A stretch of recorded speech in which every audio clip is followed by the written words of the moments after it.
Depuis quelque temps, vous avez dû remarquer qu'il y a un phénomène qui se développe, à savoir la propagation, la dissémination de l'information. En effet, je me rappelle que lorsque j'étais encore adolescent et que j'allais au collège, je me rappelle qu'il y avait à Maurice 3 journaux et la radio nationale, pas plus.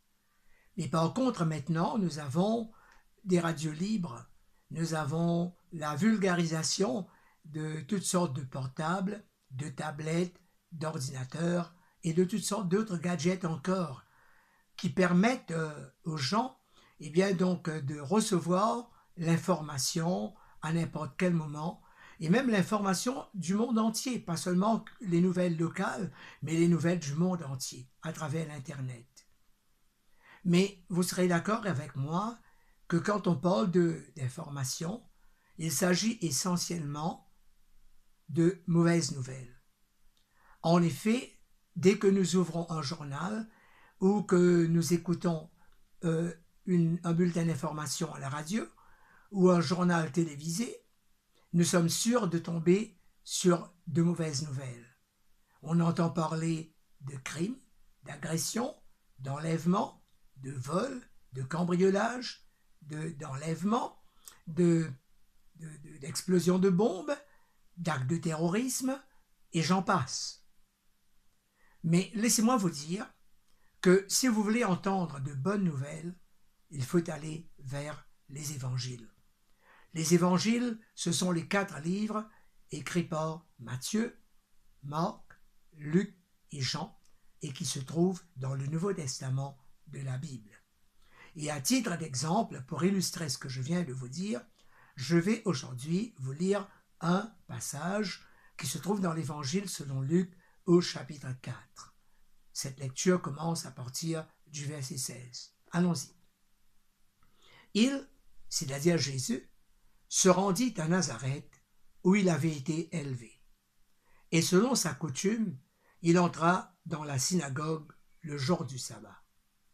Et on lui remit le livre du prophète Ésaïe. L'ayant déroulé, il trouva l'endroit où il était écrit.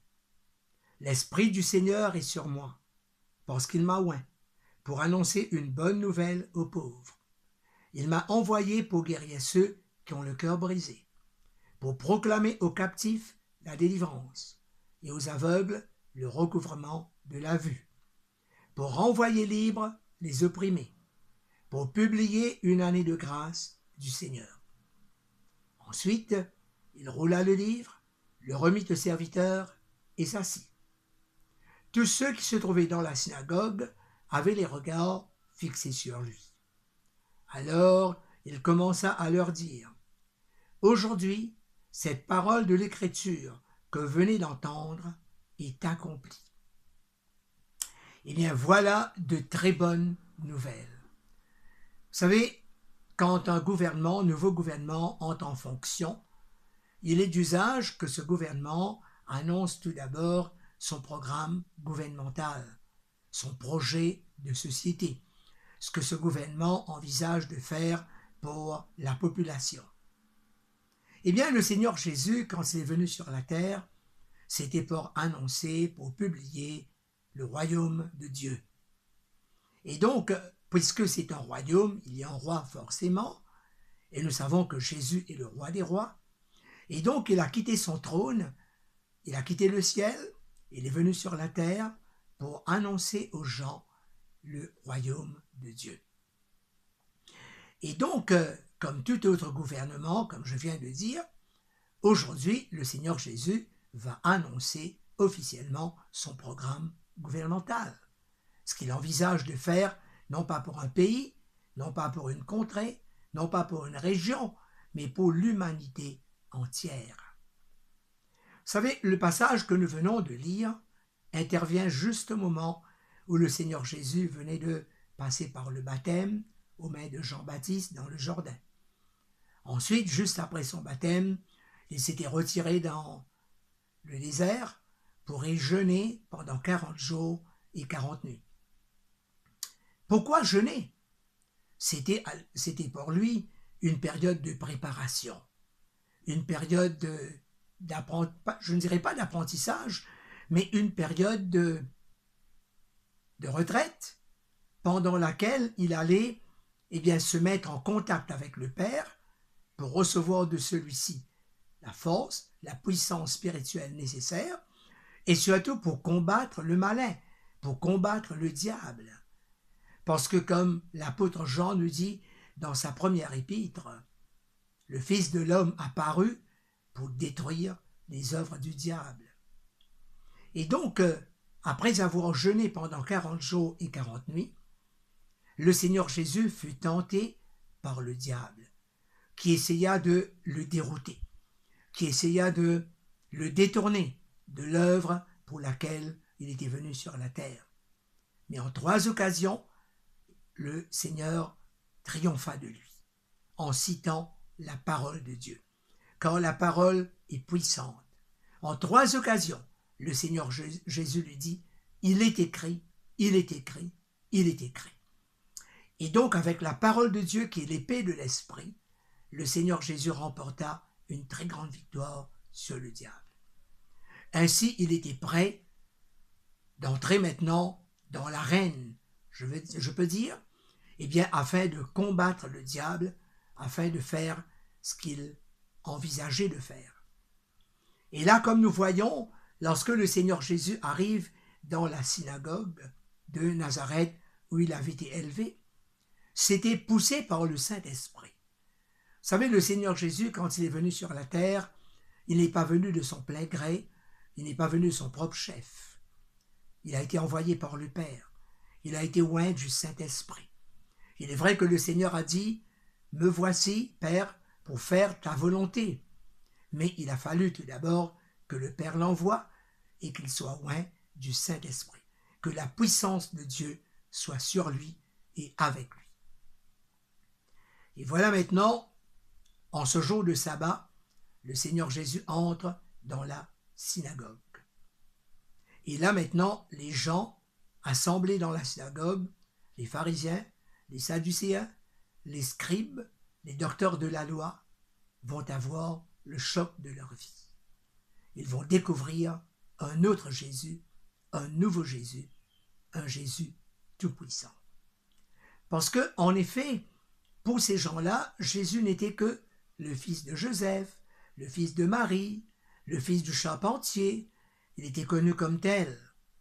Mais aujourd'hui, le Seigneur, revêtu de la puissance du Saint-Esprit, va déclarer très fortement son programme de gouvernement.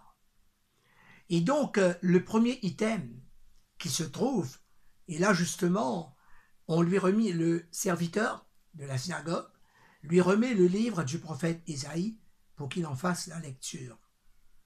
Mais remarquez que ce n'est pas un hasard si on lui donne le livre du prophète Ésaïe. En effet, le prophète Ésaïe est le prophète le plus messianique.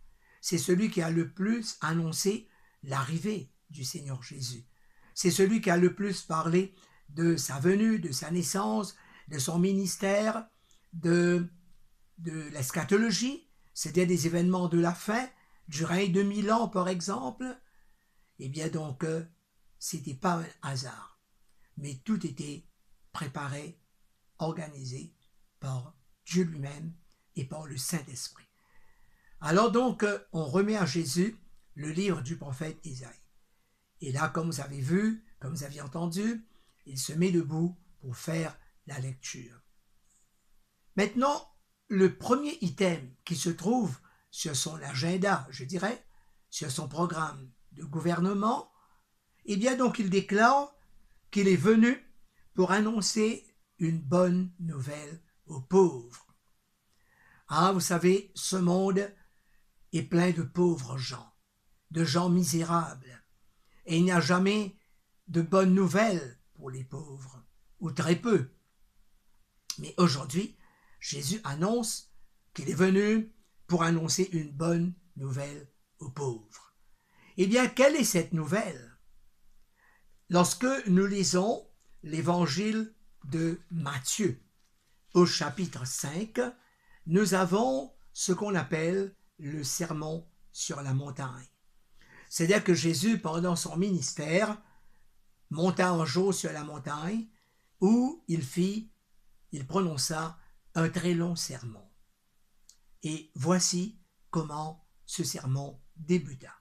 Au chapitre 5 donc de l'Évangile selon Matthieu, nous lisons ceci. Voyant la foule, Jésus monta sur la montagne, et après qu'il se fut assis, ses disciples s'approchèrent de lui. Puis, ayant ouvert la bouche, il les enseigna et dit, « Heureux les pauvres en esprit, car le royaume des cieux est à eux. Heureux les affligés, car ils seront consolés. Heureux les débonnaires, car ils hériteront la terre. Heureux ceux qui ont faim et soif de la justice, car ils seront rassasiés. Heureux les miséricordieux, car ils obtiendront miséricorde. Heureux ceux qui ont le cœur pur, car ils verront Dieu. Heureux ceux qui procurent la paix, car ils seront appelés fils de Dieu. Heureux ceux qui sont persécutés pour la justice, car le royaume des cieux est à eux. Heureux serez-vous lorsqu'on vous outragera, qu'on vous persécutera et qu'on dira faussement toutes sortes de mal de vous à cause de moi. Réjouissez-vous et soyez dans l'allégresse, parce que votre récompense sera grande dans les cieux.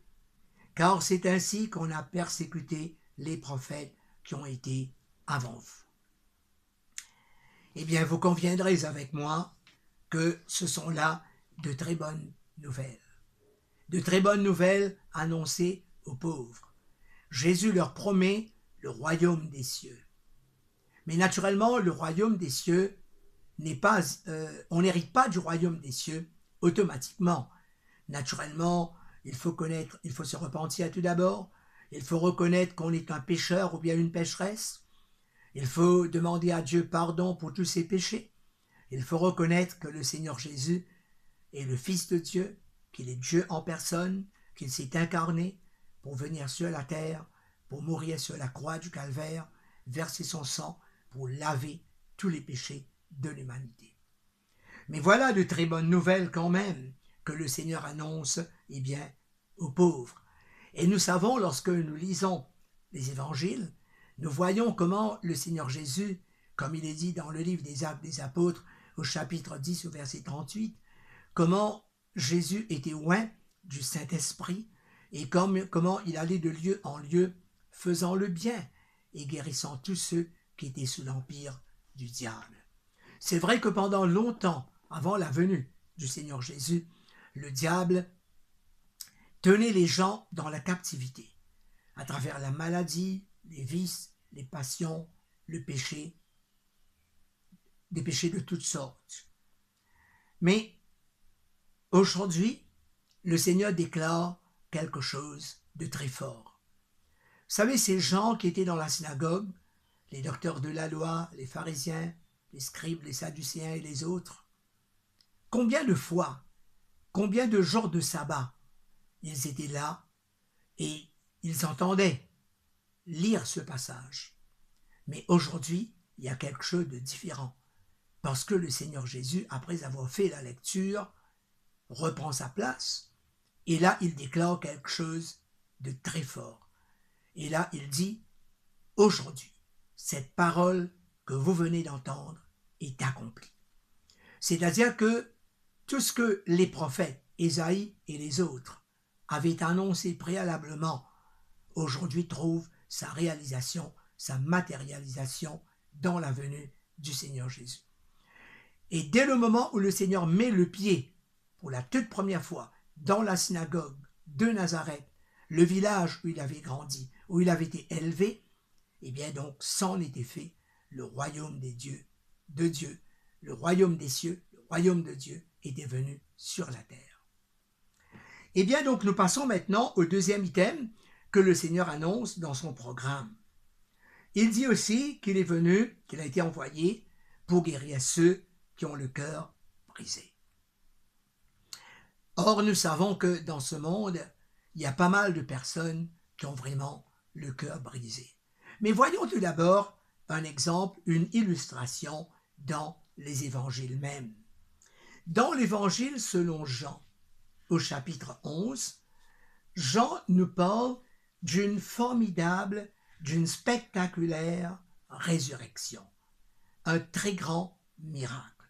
Il s'agit de la résurrection de Lazare, dont vous avez sans doute entendu parler. Eh bien donc, qui était ce Lazare? Lazare était un homme qui avait 2 sœurs, à savoir Marthe et Marie. Et il est dit dans les évangiles que le Seigneur Jésus aimait à rendre visite à cette famille. C'était une famille très sympathique, une famille très accueillante, très hospitalière, et donc Jésus aimait à rendre visite à ces gens. Eh bien, le plus souvent, lorsque Jésus se rendait chez cette famille, eh bien, le plus souvent, Marthe était toujours affairée à la cuisine, en train de faire cuire à manger, en train de faire bouillir la marmite, comme on dit. Mais Marie, qui était un peu plus spirituelle, allons dire, s'asseyait toujours aux pieds de Jésus et savourait ses paroles, quand Marie comprenait la valeur, l'importance de ces paroles qui coulaient de la bouche du Seigneur. Mais voilà qu'il arriva un jour que cet homme, Lazare, l'ami de Jésus, tomba gravement malade. Et alors donc, sachant que Jésus était dans les environs, dans le voisinage, Marthe donc, qui était vraiment inquiète au sujet de son frère, courut pour aller voir Jésus, pour aller lui annoncer la nouvelle et lui demander de venir prier pour son frère, de venir lui imposer les mains pour sa guérison. Mais voilà maintenant, lorsque Marthe arrive auprès de Jésus et qu'il annonce cette nouvelle, la nouvelle de la maladie de Lazare, Jésus lui répond ceci. Cette maladie n'est point à la mort, mais elle est pour la gloire de Dieu, afin que le Fils de Dieu soit glorifié par elle. Voyez, le Seigneur Jésus, parce qu'il est Dieu, il est omniscient, donc il sait toutes choses. Et lui, il savait que Lazare n'allait pas, il allait mourir bien sûr, mais que sa mort allait en même temps donner gloire à Dieu. Parce que Jésus savait quelle allait être la conséquence de cette maladie. Il savait déjà qu'il allait accomplir un grand miracle et qu'il allait éventuellement ressusciter Lazare. Mais mettons-nous à la place de Marthe. La pauvre femme ne comprend pas ce que Jésus lui dit, ne comprend pas, eh bien donc, ces paroles du Seigneur, à savoir que cette maladie est pour la gloire de Dieu. Mais voilà maintenant, Jésus prend tout son temps. Il trouve le temps de retourner en Judée, par exemple. Il laisse passer le temps. Il y a quelque chose que j'aime à dire, c'est que le Seigneur n'intervient pas toujours, immédiatement, promptement, quand il y a un problème. Eh bien, il est vrai, on crie vers lui, on fait appel à lui, on invoque son secours, mais j'aime à dire que le Seigneur attend bien souvent le pourrissement de la situation. Regardez par exemple le jour où le Seigneur Jésus était dans le bateau qui traversait le lac. Il était à l'arrière du bateau, il dormait tranquillement après avoir enseigné. Et voilà que subitement, sans crier gare, une tempête s'éleva sur le lac. Et là, paniqués comme tout, les disciples se mirent à appeler Jésus. « Maître, est-ce que tu ne t'inquiètes pas? Regarde, la tempête fait rage, le bateau est en train de tanguer, et toi tu t'endors, Seigneur? Est-ce que tu ne t'inquiètes pas de nous, de notre sécurité ?» Mais le Seigneur Jésus se met debout à ce moment-là, et il ordonne à la tempête de se taire. Et la tempête cessa à l'instant même. Voyez, le Seigneur Jésus, bien qu'il dormait, il était parfaitement au courant de ce qui se passait. mais peut-être aussi dormait-il juste pour voir ce que les disciples allaient faire dans cette situation. Vous voyez? Eh bien voilà pourquoi il leur dit « Homme de peu de foi, où est votre foi? Pourquoi doutez-vous » Et c'est vrai que les disciples n'auraient pas dû croire que Jésus allait périr dans ce bateau. Vous voyez, Jésus n'est pas venu, il est vrai qu'il est venu pour mourir pour nous, mais pas mourir en tombant dans le lac, en se noyant dans le lac.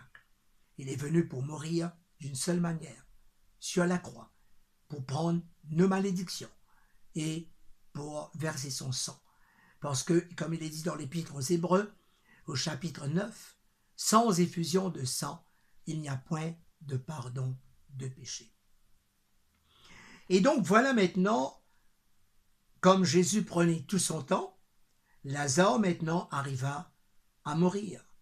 Et voilà maintenant, toujours en proie à la panique, Marthe arrive, et Marie aussi, pour lui dire « Maître, Seigneur, si tu avais été là, eh bien notre frère ne serait pas mort. » Mais le Seigneur Jésus dit à Marthe « Marthe, est-ce que tu crois que ton frère ressuscitera ?» Marthe dit « Je sais, Seigneur, qu'il ressuscitera un jour, le jour de la résurrection générale, pour le jugement dernier. » Mais Jésus lui dit « Non, Marthe, si tu crois, maintenant même, tu verras la gloire de Dieu. » Et voilà maintenant, avec cette pleine confiance, le Seigneur demande à Marthe et à Marie « Où est-ce qu'on a mis le corps de Lazare ?»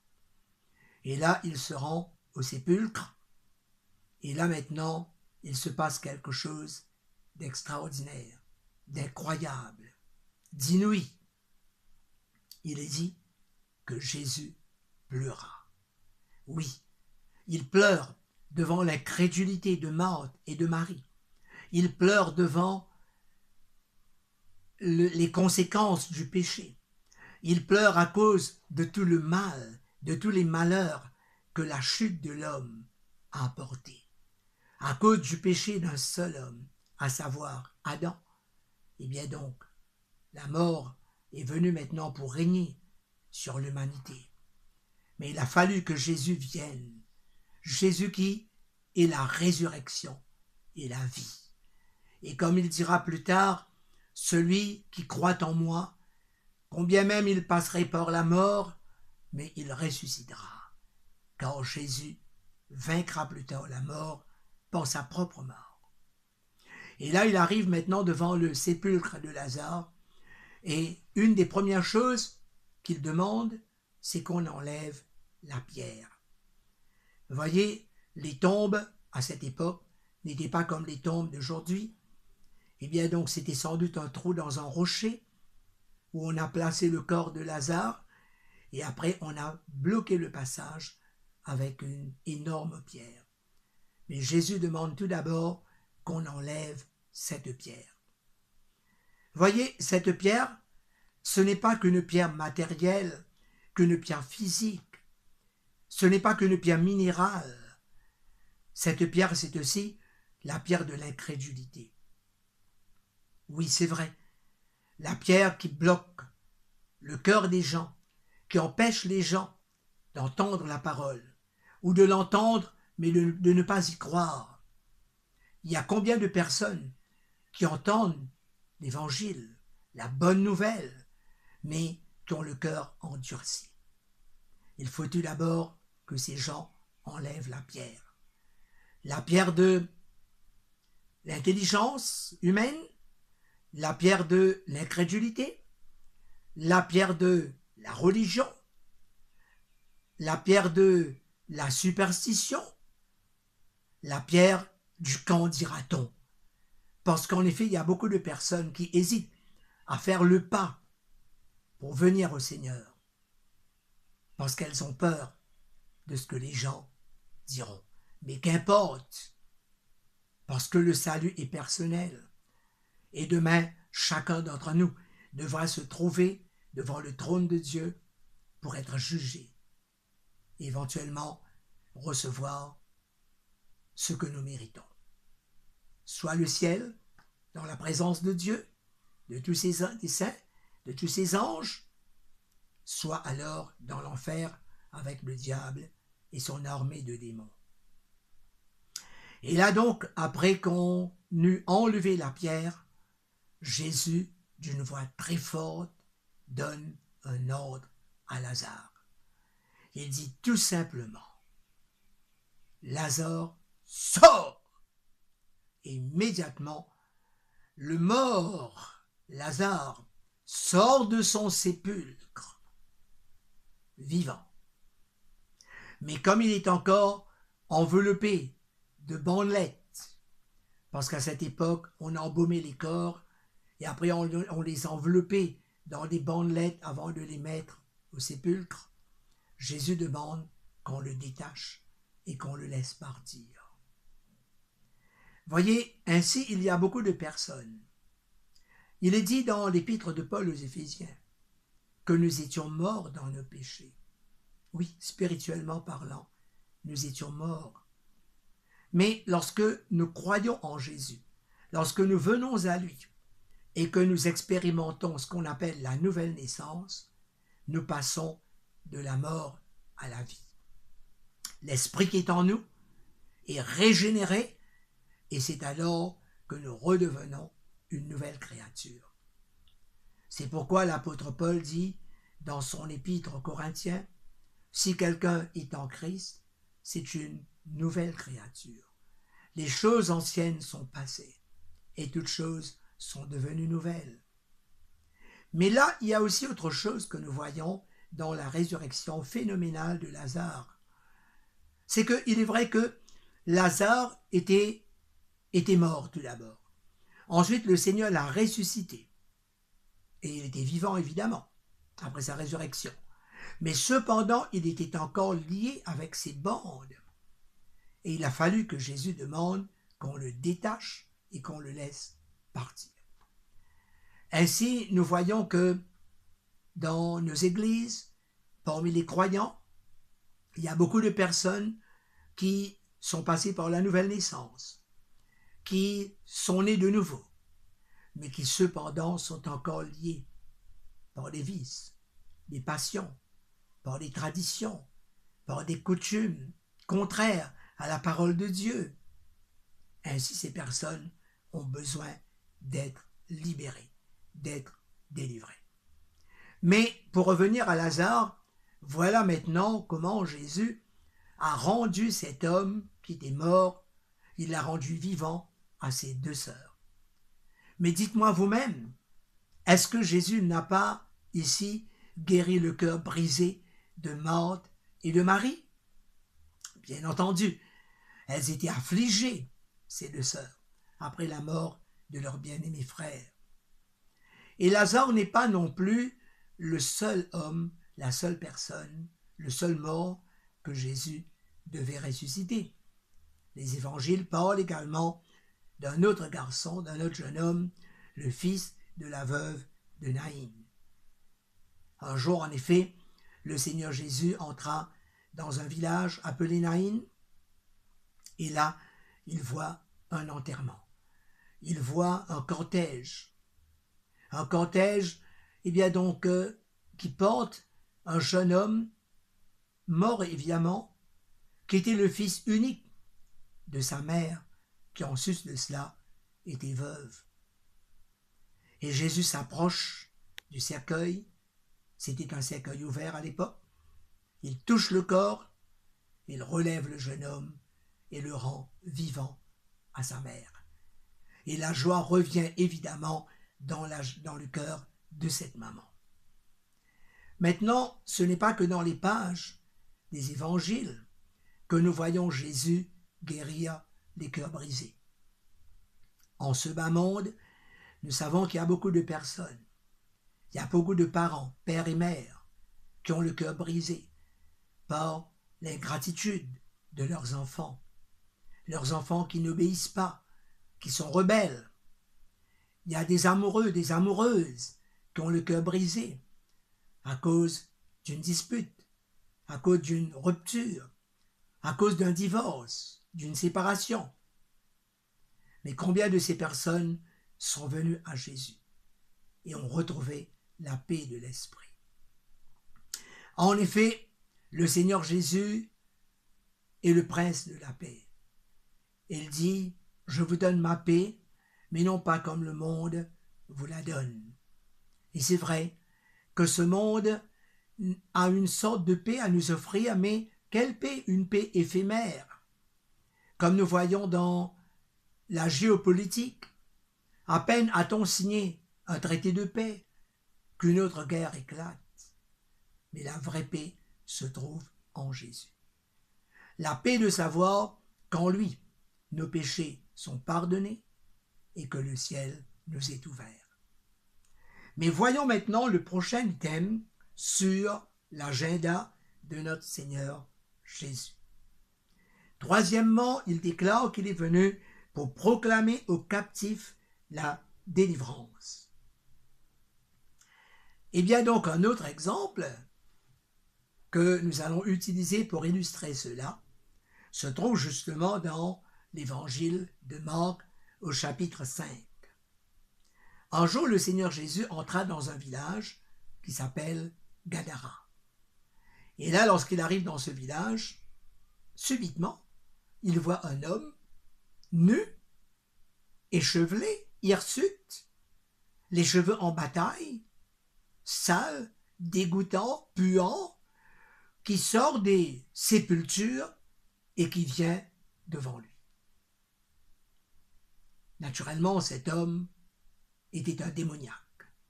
Il était possédé de plusieurs démons. On nous dit que cet homme avait sa famille, évidemment, et que sa famille avait eu toutes sortes de peines à le lier, à l'enchaîner à son lit. Mais que cet homme rompait toutes ses chaînes, tous ses liens, et il s'en allait nu dans les sépultures. Eh bien, il est clair que cet homme n'était pas dans son bon sens. Il est clair que cet homme était possédé de mauvais esprits qui le poussaient à faire ces choses. Et là maintenant, le Seigneur Jésus, voyant cet homme, commence à chasser les démons qui avaient pris possession de lui. Et là maintenant, Jésus lui demande à cet homme, « Quel est ton nom ?» Et cet homme répond, « Je m'appelle Légion, car nous sommes plusieurs. » Voyez, ce sont les démons qui habitent en cet homme qui parlent par sa bouche. L'homme est seul, l'homme est unique. Mais par contre, lorsqu'il répond, il dit « Je m'appelle Légion, car nous sommes plusieurs. » Eh bien, sachez que le mot Légion, c'est un terme militaire, et que dans l'armée romaine, eh bien donc, une légion était composée de 6000 hommes, de 6000 soldats.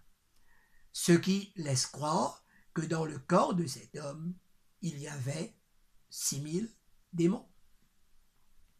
Et alors maintenant, comme Jésus chassait ces démons, les démons parlent par la bouche de cet homme pour dire « Ne nous tourmente pas ». Voyez comment les démons sont?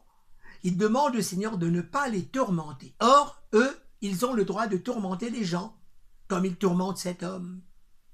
Et là, ils demandent au Seigneur la permission de ne pas les envoyer hors du pays, mais la permission de les envoyer plutôt dans un troupeau de cochons, un troupeau de porcs qui paissaient non loin de là. Et alors le Seigneur commande à ces démons de sortir de l'homme, et à l'instant même, tous les démons, les 6000, sortirent de l'homme et entrèrent dans les cochons. Et vous devinez quoi? Tous ces cochons dévalèrent la pente de la montagne et tombèrent dans la mer où ils se noyèrent. Mais l'homme maintenant, qu'en est-il de l'homme? Et là, vous avez vu quelque chose? Que les cochons ont demandé la permission, que les démons du moins, ont demandé la permission que de les envoyer dans les cochons. Et nous savons que les cochons sont les animaux impurs. Et justement, ce que je veux vous dire, c'est que les démons, ils cherchent tout ce qui est impur. Ils habitent dans les endroits sales, impur. Eh bien voilà maintenant quant à l'homme, là il revient dans son bon sens et cet homme réalise qu'il est nu, il réalise qu'il est sale et donc sans doute cet homme se précipite chez lui, il se rappelle qu'il a une maison, qu'il a une famille, sans doute il va se laver, il va s'habiller, il se fait une coiffure et que fait-il d'autre? Il revient aux pieds de Jésus. Et là, il demande par gratitude, par reconnaissance. Et là, il demande au Seigneur la permission de l'accompagner dans sa mission. Mais le Seigneur lui dit, non, j'ai autre chose pour toi. Plutôt que de m'accompagner, je te renvoie chez toi, chez les tiens, et va raconter à tes proches tout ce que j'ai fait pour toi. Mais l'Évangile nous dit que cet homme ne se contenta pas de retourner chez lui pour aller annoncer à sa famille le bien que le Seigneur lui avait fait. Mais il s'en alla dans la Décapole, dans 10 villes des alentours, où il publia la bonne nouvelle de sa délivrance. Voilà le point sur l'agenda de notre Seigneur, proclamer aux captifs la délivrance, et le Seigneur a donné un très bel exemple avec cet homme. Mais de nos jours aussi, nous voyons qu'il y a beaucoup de personnes qui sont dans la captivité. Nous-mêmes, nous étions captifs du diable avant notre conversion. Il y a des personnes qui sont captives de la cigarette, de l'alcool, de la drogue, de toutes sortes de vices, de toutes sortes de passions, mais qui ont trouvé la libération, la délivrance en venant au Seigneur. Et ainsi donc, il y a beaucoup de personnes qui sont venues au Seigneur Jésus, qui ont été libérées, qui sont devenus de très bons croyants, et il y en a même qui prêchent sa parole maintenant. Mais pourquoi pas vous? Pourquoi pas toi?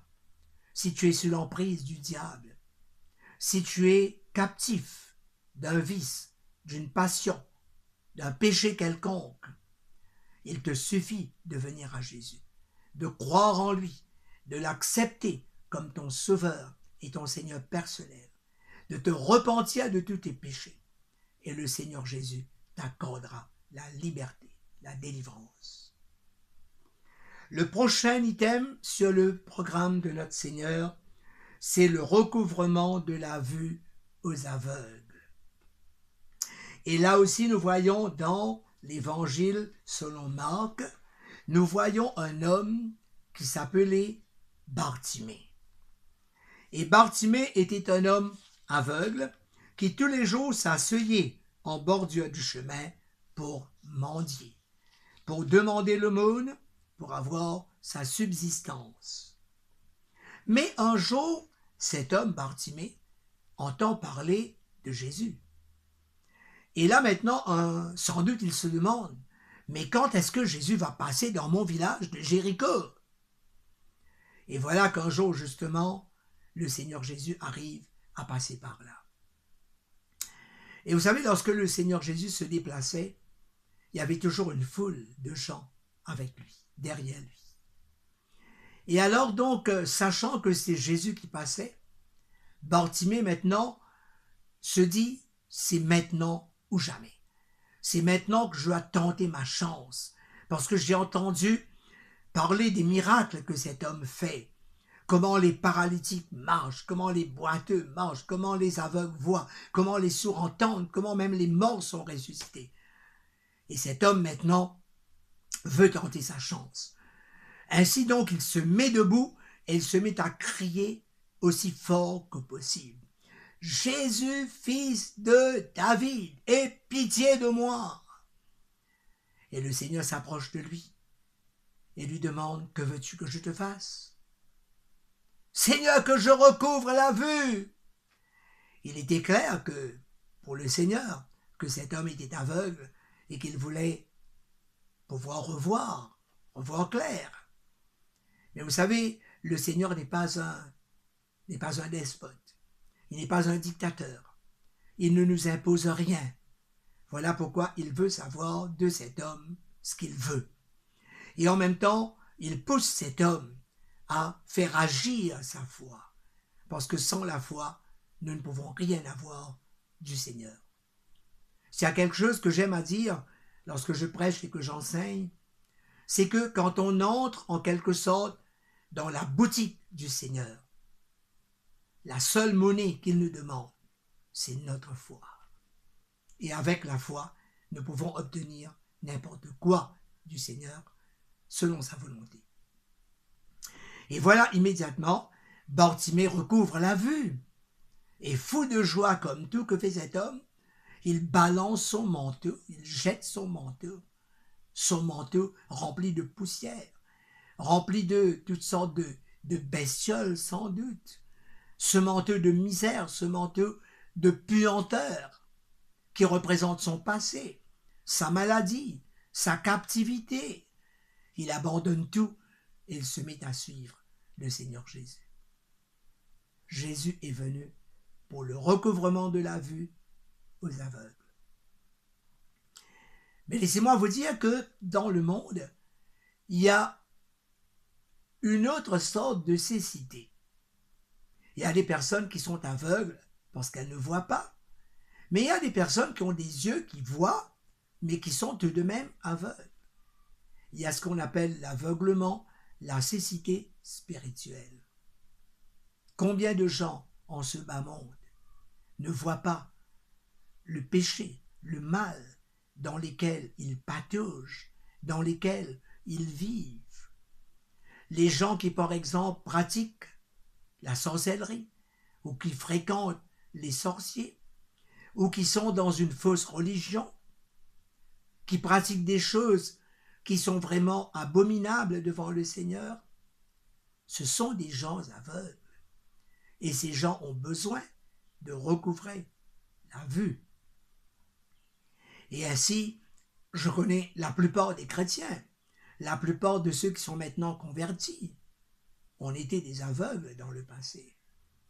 Moi-même, je lisais la Bible dans le passé, mais sans rien comprendre. J'étais aveugle. Il a fallu l'Esprit de Dieu. Il a fallu que l'Esprit de Dieu m'enseigne cette vérité. L'apôtre Paul d'ailleurs nous dit, l'homme animal ne comprend pas les choses de Dieu, car c'est par l'Esprit qu'on les discerne. L'homme animal, c'est l'homme qui n'a pas été régénéré, l'homme naturel, l'homme qui a hérité de la nature adamique, c'est-à-dire le péché d'Adam. Mais il faut le Saint-Esprit. Il faut vraiment l'assistance de Dieu, l'assistance de l'Esprit de Dieu, pour que nous comprenions les choses spirituelles. Sans doute vous avez entendu ce merveilleux chant, Amazing Grace, qui dit entre autres choses, I once was blind, but now I see. Naguère, j'étais aveugle. Il fut un temps où j'étais aveugle, mais maintenant, je vois. Ainsi, nous confirmons que Jésus est venu pour redonner aux aveugles la vue, tant physique que spirituelle. Le prochain item sur son programme, c'est de renvoyer libres les opprimés. Et bien donc là, il y a des personnes qui sont sous l'oppression du diable. Le diable est un sacré oppresseur.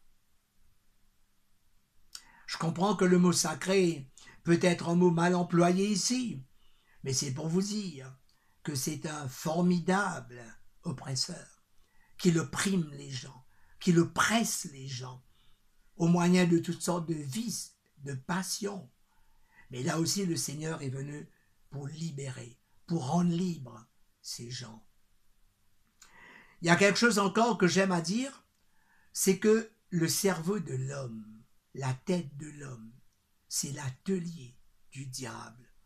En effet, c'est là, dans le cerveau de l'homme, que le diable travaille, qu'il concocte toute espèce de plan, de projet, de destruction pour amener ces gens à leur perdition. savez, par exemple, il y a des gens qui sont suicidaires. Il y a des gens qui sont obsédés par l'idée de la mort. Ils ont des idées morbides dans la tête.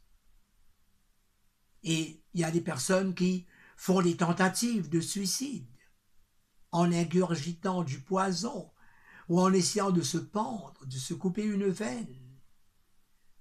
Mais dans beaucoup de cas, ces personnes arrivent à réaliser leur plan parce que ces personnes sont sous l'oppression du diable. Mais là aussi, le Seigneur Jésus arrive et il annonce la libération de ces gens. Et c'est vrai que le Seigneur libère. L'apôtre Jean nous dit dans son évangile au chapitre 8, « Si le Fils de l'homme vous a franchi, c'est-à-dire vous libère, vous serez réellement libre. » Et le tout dernier point que le Seigneur annonce sur son programme gouvernemental, c'est de publier une année de grâce du Seigneur. Et croyez-moi, ça c'est le plus beau, ça c'est le plus merveilleux. Une année de grâce du Seigneur. Eh bien, vous savez, une année pour nous comporte 365 ou 366 jours. Voyez? Mais l'année de grâce que le Seigneur accorde, mais tout d'abord, la grâce, c'est quoi? La grâce, c'est un cadeau, c'est un présent immérité. C'est un présent que nous ne méritons pas, que nous ne pouvons pas obtenir par nos propres moyens, par nos œuvres, qui n'est vendu dans aucune boutique, dans aucun magasin. Mais c'est quelque chose que le Seigneur, un don, un cadeau, un présent, que le Seigneur nous offre gratuitement. Et vous savez pourquoi? L'apôtre Paul nous le dit si bien, afin, c'est par la foi, c'est par grâce que nous sommes sauvés, afin que personne ne se glorifie. Voyez donc, la grâce, c'est cela. Et lorsque le Seigneur Jésus vient pour annoncer, donc pour publier une année de grâce du Seigneur, cette année n'est pas une année de 365 ou de 306 jours. Mais cette année-là a commencé à débuter le jour où le Seigneur justement est entré dans la synagogue de Nazareth et où il a dit à ces gens qui étaient assemblés, aujourd'hui, cette parole de l'Écriture que vous venez d'entendre est accomplie. Et il y a quelque chose que j'aime à dire encore, c'est que depuis le jour où le Seigneur est venu sur la terre, depuis le jour où il a mis les pieds pour la première fois dans cette synagogue de Nazareth, il a mis le ciel en promotion. Il a ouvert la porte du ciel, les fenêtres du ciel, afin que n'importe qui, venant à lui, puisse y avoir accès un jour. Justement, dans le livre des Actes des Apôtres, le même Luc qui écrit ce livre nous dit au chapitre 17, au verset 30, « Dieu, sans tenir compte des temps d'ignorance, annonce maintenant à tous les hommes, en tout lieu, qu'ils aient à se repentir, parce qu'il a fixé un jour où il jugera le monde selon la justice, par l'homme qu'il a désigné, selon ce dont il a donné une preuve certaine en le ressuscitant des morts. » Comme je viens de vous dire, l'année de la grâce a débuté au moment où le Seigneur Jésus est entré dans cette synagogue. Et comme il dit ici, Dieu ne tient pas compte des temps d'ignorance. Les temps d'ignorance, ce sont les temps pendant lesquels nous étions éloignés de Dieu, séparés de lui, où nous ne connaissions pas encore la vérité de l'Évangile. C'est-à-dire que le salut ne s'obtient que par la foi, que par grâce. Ainsi donc, le Seigneur Jésus annonce maintenant à tous les hommes dans le monde entier, en tout lieu, qu'ils doivent d'abord se repentir, qu'ils doivent accepter ce Jésus comme leur sauveur et leur Seigneur personnel. Parce que le Seigneur a fixé un jour, et ça, c'est très important. Le Seigneur Dieu a fixé un jour de sa propre autorité. Et que se passera-t-il ce jour-là? Il jugera le monde entier. Et comment va-t-il faire ce jugement? Comment ce jugement va-t-il s'opérer? Tout est dit ici. Ce jugement va s'opérer par un homme dont il a donné une preuve en le ressuscitant d'entre les morts. Cet homme, c'est le Seigneur Jésus-Christ. Il est vrai que Lazare a été ressuscité par le Seigneur, tout comme le fils de la veuve de Naïn et d'autres personnes encore, mais ces gens-là sont retombés dans la mort éventuellement.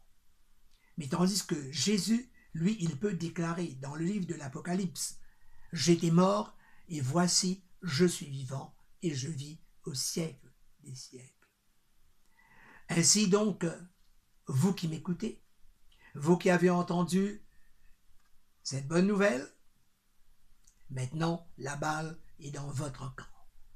La balle est dans ton camp. Si tu as entendu ce message, tu dois y croire.